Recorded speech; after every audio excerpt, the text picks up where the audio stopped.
What's up, guys? It is Kellen with Double Axis Tactical. I've been talking about it for a while and teasing it, but I am finally going to do a shooting video on my TRP Operator 45 caliber. I've put a couple hundred rounds through it at this point. It's been completely flawless, no issues whatsoever. It's absolutely filthy now. After kind of sighting it in, I didn't want to clean it. Kind of wanted to keep it a little bit dirty to make sure it was still going to run good, especially here in the first couple hundred rounds. So I've had no issues with it at all. When I'm selecting a gun, to me, accuracy is the most important. That goes the same for the ammunition that I select. So kind of did a little bit of research as far as watching videos with ballistics and stuff like that, but there's not a whole lot out there on accuracy. So I kind of wanted to do a test, shoot some different ammunitions through the 45 here, just to try them all out, see what works best through my gun. So that's what I've kind of done here. Went ahead and did the shooting because we found that me shooting on camera for the first time, I was a little bit nervous. It didn't go so well for me. So we went ahead and did the shooting off camera, and then gonna kind of do the recap, and then we're gonna finish it off here with a couple rounds downrange where the pressure is kind of off of me. So fantastic gun, no issues whatsoever at this point. The different rounds that I chose, I went with 185 grain. I wanted something a little bit faster, a little bit flatter than the typical 230. So I went with 185 grain on almost everything. There is an exception, which we'll talk about that. So first up, I shot the Hornady Critical Defense 185 grain, advertised muzzle velocity of 1,000 feet per second. I have carried this ammo in the past. Some of the videos and stuff that I've watched have kind of turned me off of it at this point, but I still think it's a pretty good ammo. Shot everything in between 5 and 7 yards, which is kind of the battle distance, the standard battle distance. I'll probably do some more in-depth videos, maybe off the tabletop and some stuff the more I get used to the gun. So as we can see here, these are 8-inch Dirty Bird targets. Got a pretty good group here, and this one's probably me, to be honest with you. Not too upset with this group here. This is 8 inches at like I said, between 5 and 7 yards, so that's a pretty small target when you think of kind of the chest area here. The next ammo that I shot was the Barnes TAC XPD. It's also 185 grain, advertised at 1,000 feet per second. I haven't really seen a whole lot of videos and stuff out there on this ammunition. Did notice that with the hollow point, there's no slits or anything cut in it, so thought that was a little bit different.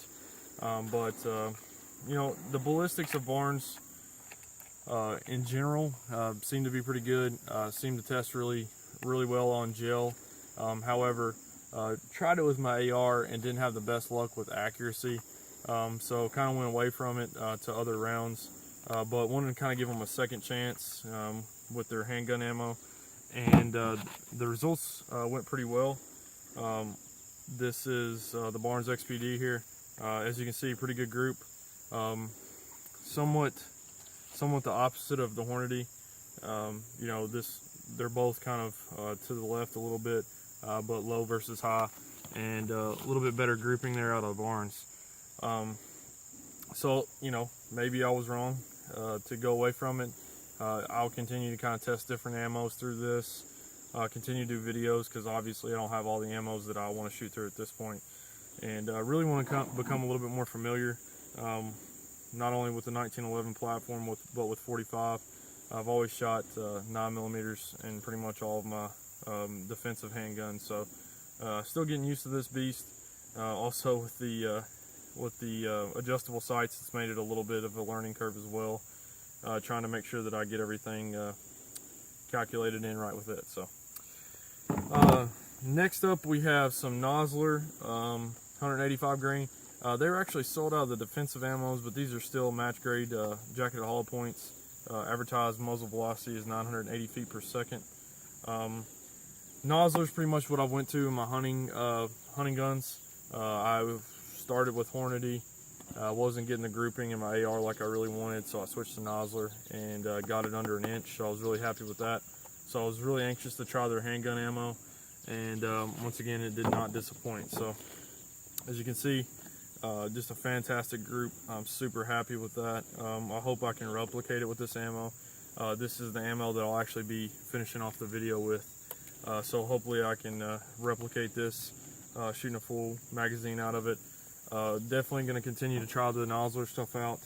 May kind of vary the grains a little bit to see if I can get a little bit better accuracy, if that's even possible at this point out of this. But definitely want to try out the defensive loads when they come back in stock.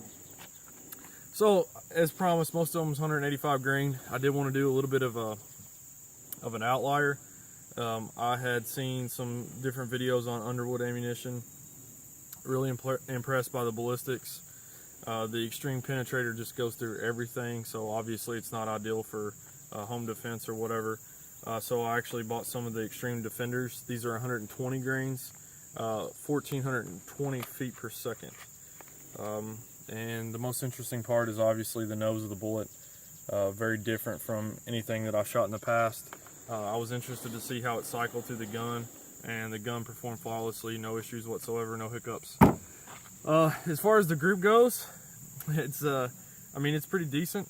As you can see, I kind of have a trend going here of shooting everything to the left, so I'm not really sure at this point if it's just me or if it's the gun. You know, kind of everybody has the low and to the left trigger pull if they're not disciplined, so definitely something I'm going to look into. But not the best group on planet Earth, but the pattern that it actually puts in paper is the most interesting part of it all. So I can't say that I would ever carry it, especially not with the group that I got. There's a noticeable difference in the plus P, even with 85 grain. Definitely had a different noise, different concussion, different recoil, everything. So pretty hot round.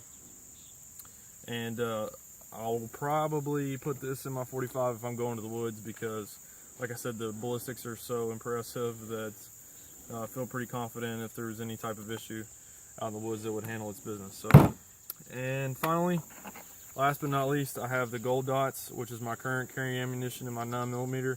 Obviously not carrying the 45 at this point, just kind of experimenting around with it right now, getting used to it and everything. But 185 grain gold dot hollow point. It does not have an advertised velocity on here, so I can't give you that information.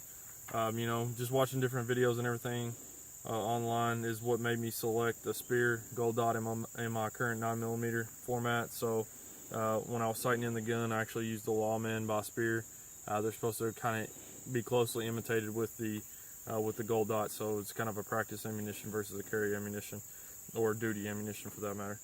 So really interested to see how this one performed, and it did pretty well. I would say, you know, right in there kind of with everything else.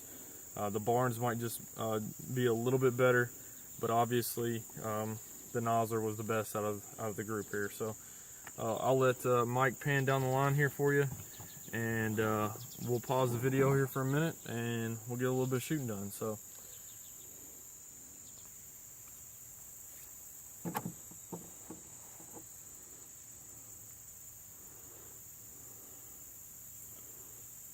alrighty folks, as promised, I'm going to do a little shooting here to end the video. I've got the nozzlers loaded up since it's kind of the best ammo, and actually what I had the most of, to be honest with you. So gonna finish it out with this. Once again, super happy with the gun. Still need to kind of dial it in a little bit more to my liking. Definitely not getting the accuracy at this point that my 9mm gets, but I'm still kind of getting used to the platform, getting used to the adjustable sights. I feel like at this point I've been a little bit too adjust happy. But the gun is absolutely filthy here.